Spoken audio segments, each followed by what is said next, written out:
இன்றைய வேத வசனம். கர்த்தர் சொல்லுகிறதாவது, பயப்படாதே, உன்னை மீட்டுக் கொண்டேன், உன்னை பேர் சொல்லி அழைத்தேன், நீ என்னுடையவன்.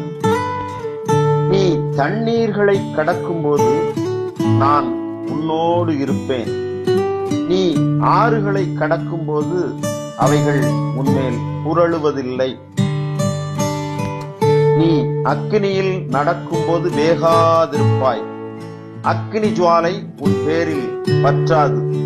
ஏசாயா 43 வசனங்கள் 1 மற்றும் 2. இந்த நாள் இனிமையான நாளாக உங்கள் வாழ்வில் அமைய இறை மைந்தன் இயேசுவின் இன்ப நாமத்தில் அன்பின் வாழ்த்துக்கள்.